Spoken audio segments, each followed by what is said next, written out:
नमस्कार, मैं हूं आपके साथ सोनमरा। बुलेटिन की शुरुआत करते हैं। केंद्रीय वित्त मंत्री निर्मला सीतारमण ने 1 फरवरी को केंद्रीय बजट पेश किया। यह उनका लगातार 9वां बजट था। इस बार के बजट में विदेशी यात्रा, शिक्षा और चिकित्सा के लिए टीसीएस की दरों की कमी की गई। इसके साथ ही 17 एंटी कैंसर दवाओं और दुर्लभ बीमारियों की दवाओं का कस्टम ड्यूटी से पूरी तरह छूट दी गई। इस संबंध में लखनऊ के पत्रकार वार्ता का आयोजन हुआ। इस दौरान मुख्यमंत्री योगी आदित्यनाथ ने अपने संबोधन में क्या कुछ कहा, आइए आपको सुनाते हैं। मैं सबसे पहले इस विजनरी बजट के लिए आदरणीय प्रधानमंत्री जी के प्रति आभार व्यक्त करता हूं और केंद्रीय वित्त मंत्री जी को मैं हृदय से धन्यवाद देता हूं कि पिछले 11 साढ़े 11 वर्ष के अंदर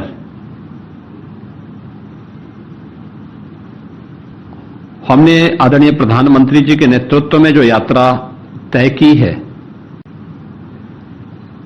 उसकी बदौलत जो नीतियां तय हुई, योजनाएं केवल कागजों तक सीमित नहीं होंगी बल्कि जमीनी धरातल पर उसका इंपैक्ट होगा। आज उसी का परिणाम है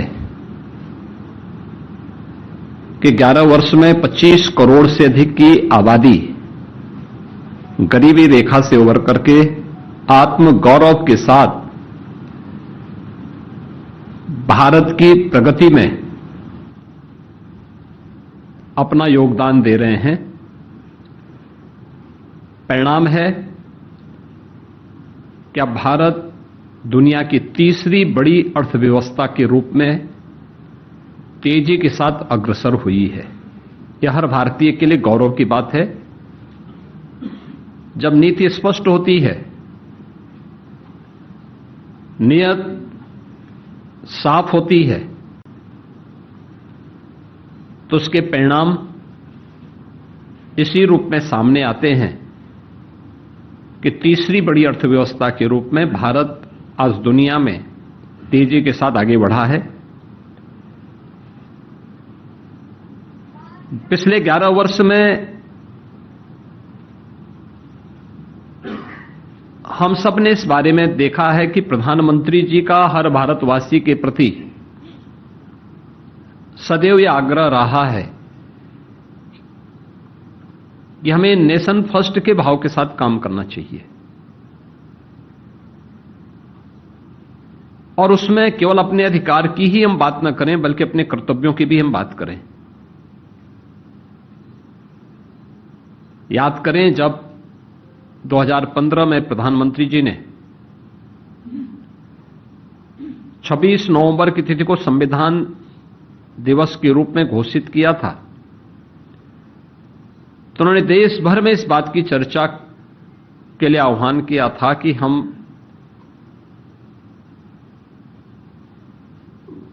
मौलिक अधिकारों की बात तो करते हैं लेकिन अपने मूल कर्तव्यों की चर्चा नहीं करते। विधायिका के साथ साथ अन्य मंचों पर हर नागरिक के कर्तव्य क्या हैं राष्ट्र के प्रति, समाज के प्रति। और ये पहला बजट है जो कर्तव्य भवन से बन करके सामने आया है। हर भारतीय को अपने कर्तव्यों का एहसास कराने के लिए भी यह बजट आग्रह कर रहा है, जिसमें राष्ट्र के प्रति कर्तव्यबोध और भविष्य की जिम्मेदारी भी इस बजट में हम सबके सामने दिखाई देती है। युवा शक्ति संचालित, गरीब वंचित केंद्रित विकास और समान रूप से पूरे देश के अंदर एक समावेशी विकास को ध्यान में रख करके वर्ष 2026-27 का यह बजट कल वित्त मंत्री जी ने देश की संसद में प्रस्तुत किया है।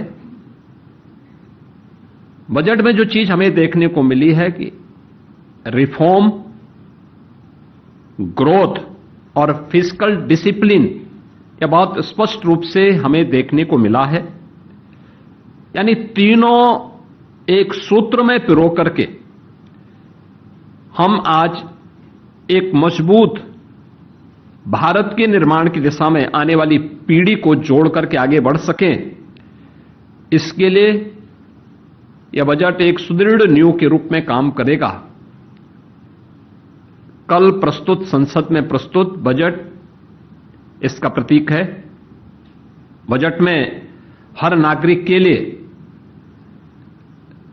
जो अपने कर्तव्य के बारे में मैंने कहा ना कि मूल कर्तव्यों के बारे में हमने अक्सर चर्चा सुनी है। बजट के माध्यम से 3 महत्वपूर्ण कर्तव्यों की ओर ध्यान आकर्षित किया गया है और इसमें जो महत्वपूर्ण पक्ष इसके माध्यम से हम सबके सामने आए हैं, देखने को मिले हैं कि उन सब पे भी हम लोग आगे बढ़े हैं। बजट में किसान, युवा, महिला और गरीब, इन सभी पक्षों को, इन सबकी आकांक्षाओं को ध्यान में रख करके यह बजट प्रस्तुत हुआ है। स्वाभाविक रूप से इस बजट के माध्यम से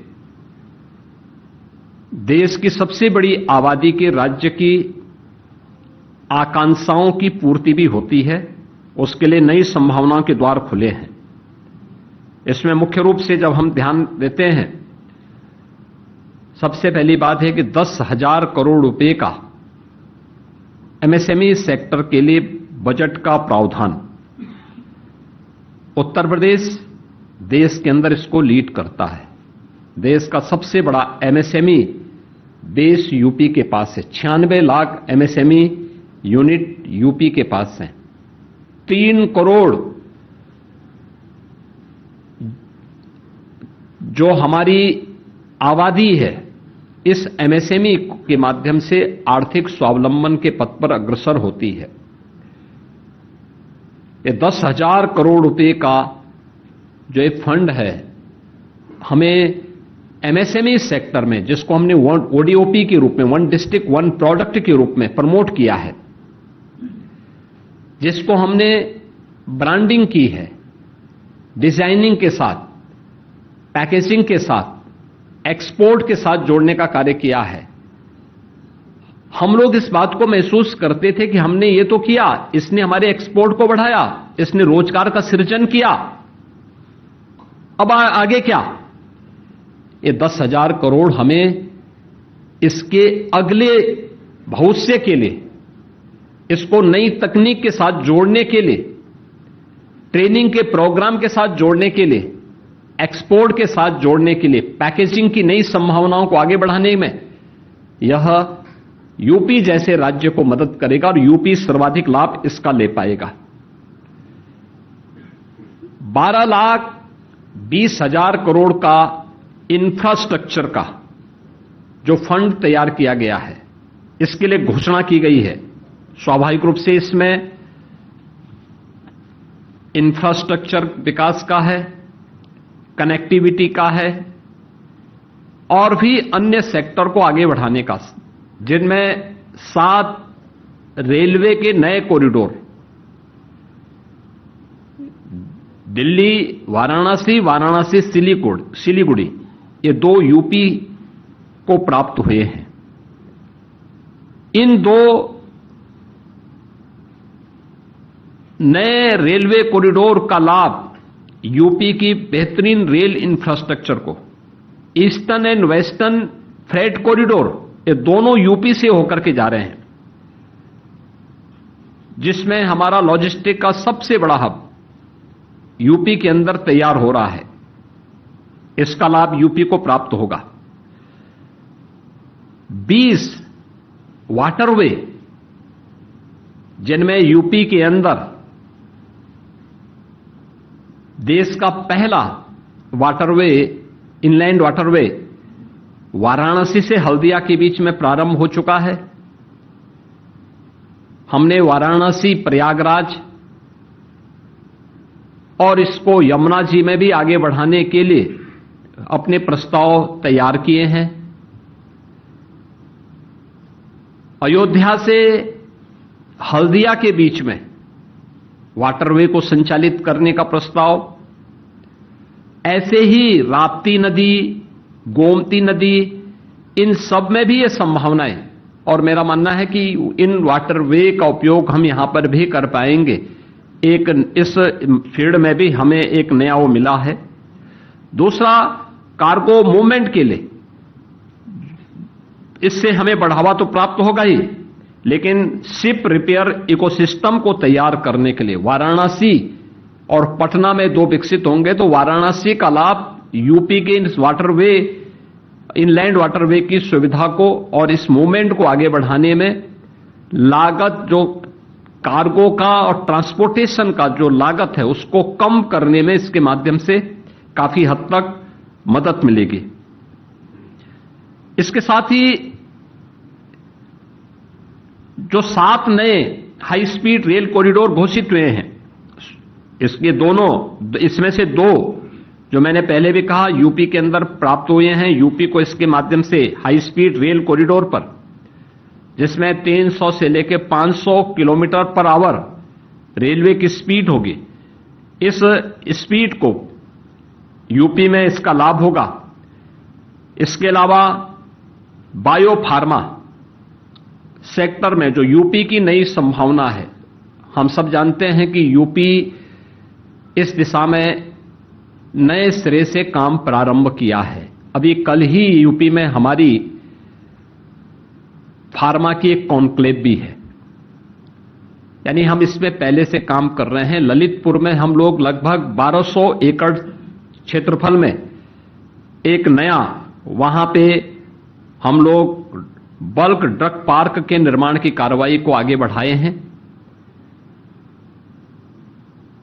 गौतम बुद्ध नगर के यमुना अथॉरिटी में हम लोगों ने मेडिकल डिवाइस पार्क की कार्रवाई हमारे काफी एडवांस स्टेज में है, हम उसको आगे बढ़ा चुके हैं।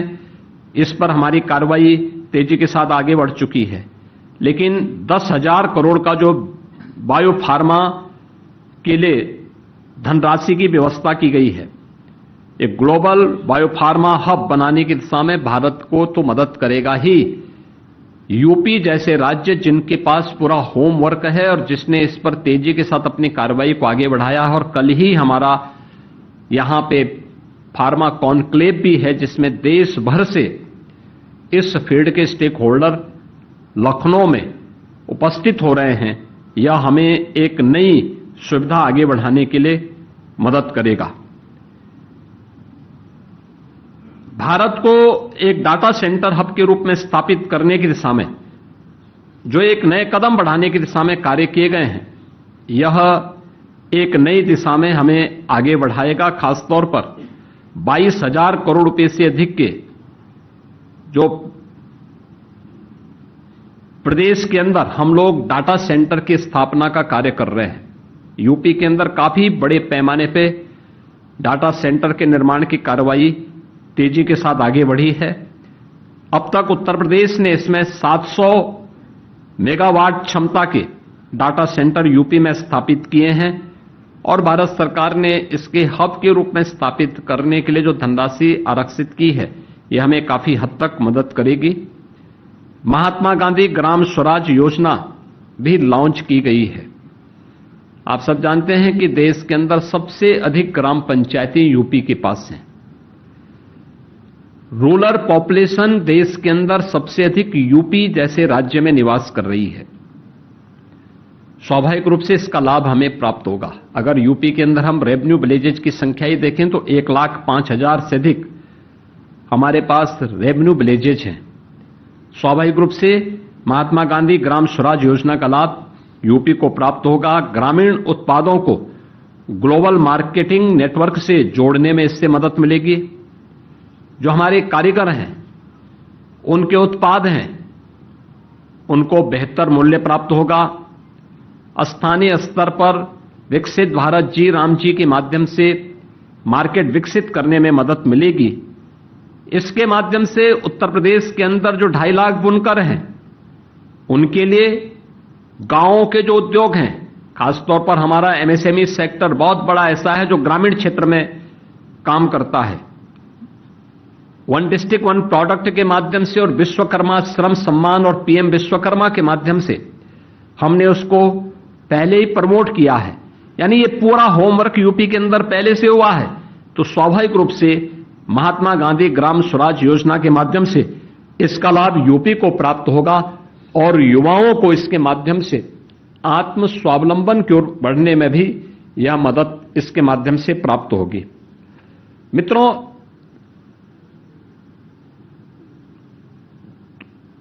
इस बजट में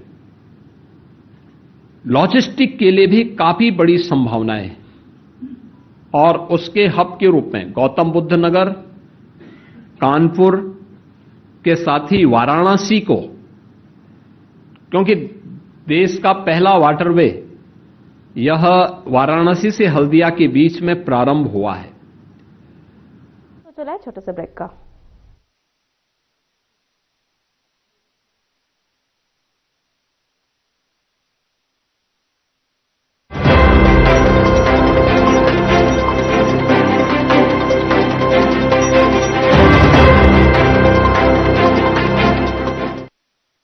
लोग सेहत बनाने के लिए क्या क्या नहीं करते। जिम जाते हैं, कसरत करते हैं, काजू बादाम प्रोटीन के डिब्बे तक घोल घोल कर पीते हैं, फिर भी उनकी सेहत नहीं बनती क्योंकि उनका पाचन तंत्र खराब है। और जब तक के पाचन तंत्र दुरुस्त नहीं होगा, वो जितना मर्जी अच्छे से अच्छा खा ले, उनकी सेहत नहीं बन सकती। इसलिए हमारी संस्था सन्यासी आयुर्वेदा ने एक ऐसी दवा का निर्माण किया है जो कि आपके लिवर को, आपके पाचन तंत्र को दुरुस्त करने का काम करती है, ताकि आप जो भी खाएं उसका पूरे का पूरा निचोड़ आपके शरीर को लगे, आपकी भूख बढ़े, खाया पिया सही से लगे, नया खून बने, हड्डियों में जान आए, वजन बढ़े और आप मोटे तगड़े खूबसूरत पर्सनैलिटी के मालिक बन जाए। सिर्फ 655 रुपए की पूरे एक महीने की दवा होती है और आप इसे घर बैठे 01145454545 पर फोन करके दवा मंगवा सकते हैं।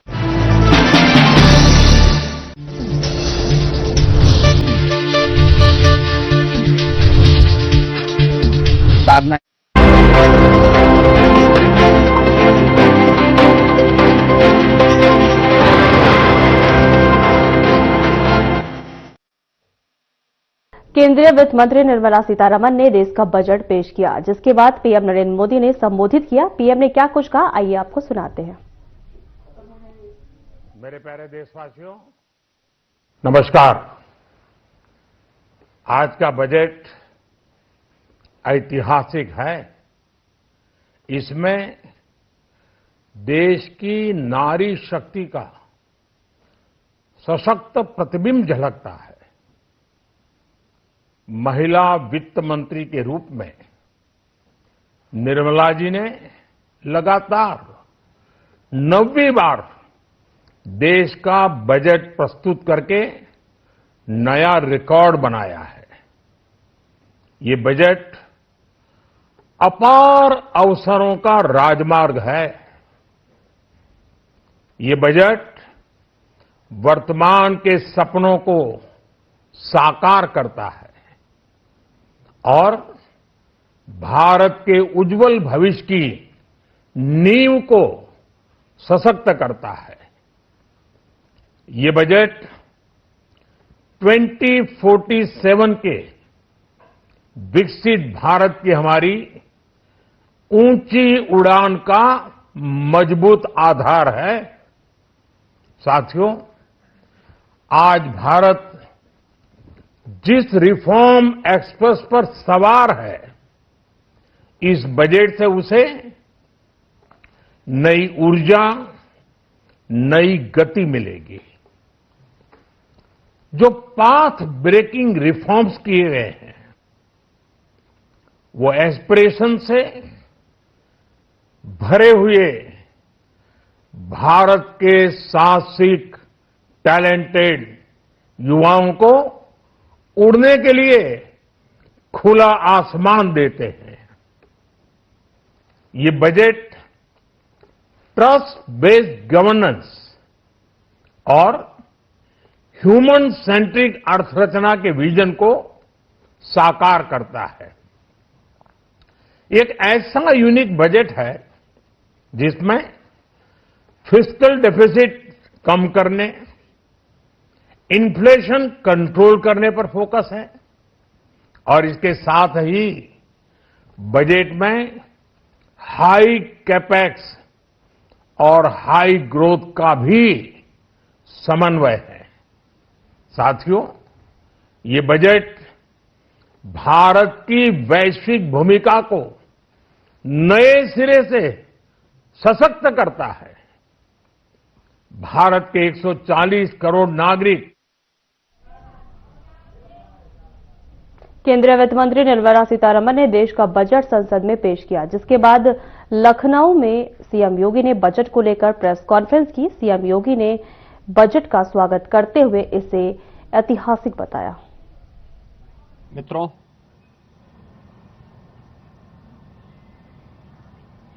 दुनिया का सबसे बड़ा लोकतंत्र भारत ने आज नए भारत का,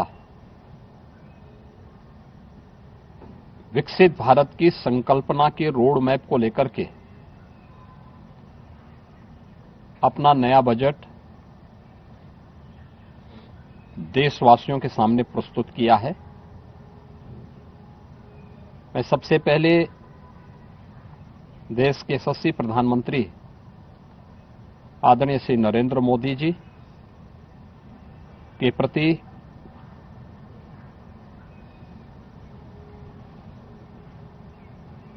इस बजट को प्रस्तुत करने के लिए दिए गए मार्गदर्शन और उनके निर्णायक नेतृत्व के लिए हृदय से आभार व्यक्त करता हूं। मैं इस बजट को प्रस्तुत करने के लिए केंद्रीय वित्त मंत्री माननीय श्रीमती निर्मला सीतारमण जी को हृदय से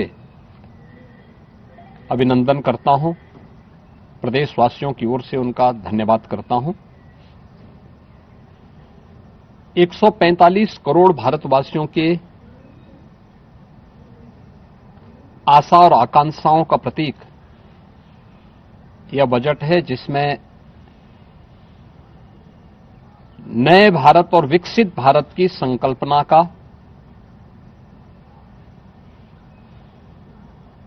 दृष्टि स्पष्ट दिखाई देती है।